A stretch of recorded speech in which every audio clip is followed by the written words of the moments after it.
केंद्र सरकार की छोटी मानसिकता, लाल किले में राहुल गांधी को 5वीं पंक्ति में बिठाने पर क्यों मचा बवाल। नमस्कार, मैं हूं दीपिका।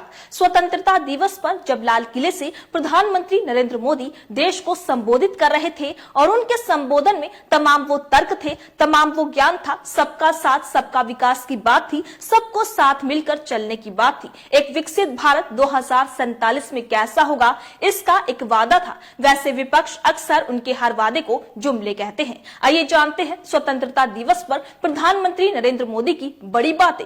परिवारवाद। पीएम मोदी ने कहा कि राजनीति में फ्रेश ब्लड जरूरी है। 1 लाख युवाओं को राजनीति में लाना है, ऐसे युवा जिनके परिवार का राजनीतिक बैकग्राउंड ना हो। भ्रष्टाचार। पीएम मोदी ने कहा कि भ्रष्टाचार का महिमा मंडल नहीं होना चाहिए, ऐसा करने वाले समाज को दूषित करने का बीज बो रहे हैं। वहीं भ्रष्टाचारियों से दूरी बनाना सही होता है। देशवासी भ्रष्टाचार की दीमक से परेशान है।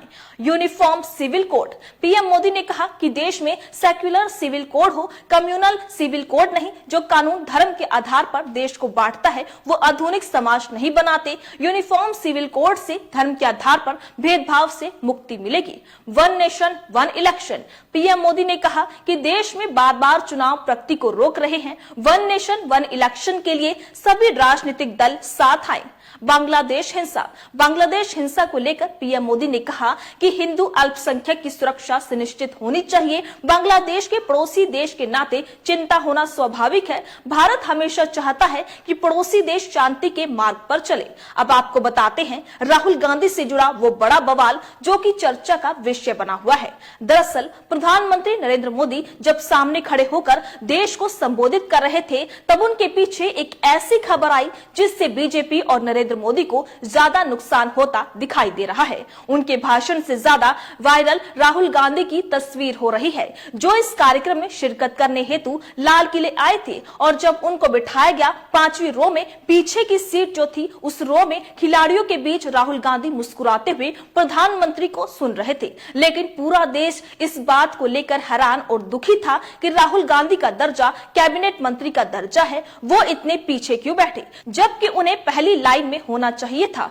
2014 के बाद से ये पहला मौका था जब राहुल बतौर नेता विपक्ष के रूप में समारोह में पहुंचे थे। वीडियो वायरल होने के बाद कहा जाने लगा कि 233 सांसदों के प्रतिनिधि का अपमान किया गया। वहीं मीडिया रिपोर्ट्स के मुताबिक विवाद बढ़ने पर सरकार की तरफ से सफाई भी आई। उन्होंने कहा कि राहुल को पीछे की सीट इसलिए दी गई क्योंकि आगे की सीट ओलंपिक खिलाड़ियों के लिए रिजर्व थी। वहीं कांग्रेस के राज्यसभा सांसद विवेक तन्खा ने कहा कि रक्षा मंत्रालय इतना खराब व्यवहार क्यों कर रहा है। राहुल को चौथी कतार में बैठाया गया। नेता प्रतिपक्ष का पद किसी भी केंद्रीय मंत्री से बड़ा होता है। वहीं लोकसभा में वे प्रधानमंत्री के बाद आते हैं। राजनाथ सिंह रक्षा मंत्रालय को राष्ट्रीय समारोह का राजनीतिकरण करने की इजाजत कैसे दे सकते हैं? आपसे इसकी उम्मीद न थी।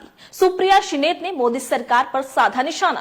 कांग्रेस प्रवक्ता सुप्रिया शिनेत ने इस घटना पर तीखा बयान देते हुए कहा कि नेता प्रतिपक्ष राहुल गांधी को 5वीं पंक्ति में बिठाकर मोदी सरकार ने अपनी कुंठा को दिखाया है। ये सरकार के छोटे मन और लोकतांत्रिक परंपराओं के प्रति असम्मान को दर्शाता है। हालांकि इससे राहुल गांधी के मनोबल पर कोई असर नहीं पड़ेगा। छोटे मन के लोगों से बड़ी बातों की उम्मीद नहीं करनी चाहिए। आज स्वतंत्रता दिवस समारोह पर नेता प्रतिपक्ष राहुल गांधी को 5वीं लाइन में बिठाकर नरेंद्र मोदी आपने अपनी कुंठा तो दिखा दी, लेकिन इससे राहुल गांधी को कोई फर्क नहीं पड़ता है।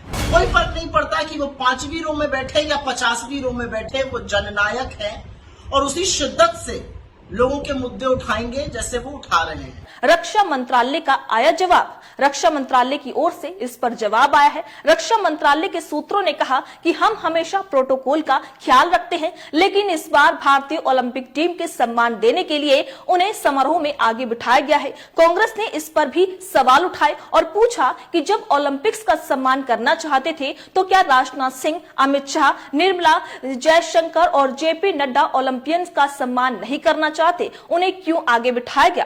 कांग्रेस और सरकार के बीच टकराव, ये विवाद अब सियासी गलियारों में चर्चा का विषय बन गया है। जहां कांग्रेस और सरकार के बीच टकराव और गहरा गया है। कांग्रेस इसे लोकतांत्रिक मूल्य का अपमान बता रही है, जबकि सरकार इसे प्रोटोकॉल के अनुसार लिया गया निर्णय बता रही है। तो आप देख सकते हैं कि स्वतंत्रता दिवस समारोह के दौरान राहुल गांधी के सिटिंग अरेंजमेंट विवादों में घिर गया है। वीडियो वायरल होने के बाद कहा जाने लगा कि 233 सांसदों के प्रतिनिधि का यह अपमान किया गया है। वहीं मीडिया रिपोर्ट्स के मुताबिक विवाद बढ़ने पर सरकार की तरफ से सफाई भी आई है। उन्होंने कहा कि राहुल को पीछे की सीट इसलिए दी गई क्योंकि आगे की सीटें ओलंपिक खिलाड़ियों के लिए रिजर्व थी। वही स्वतंत्रता दिवस पर राहुल गांधी को 5वीं सीट पर बिठाने को लेकर आपकी क्या राय है? अपनी राय कमेंट बॉक्स में लिखकर हमें जरूर बताइएगा। इसी तरीके से देश और दुनिया से जुड़ी हर छोटी से बड़ी अपडेट के लिए FBN यानी फ्रंटलाइन ब्रेकिंग न्यूज के साथ बने रहिएगा।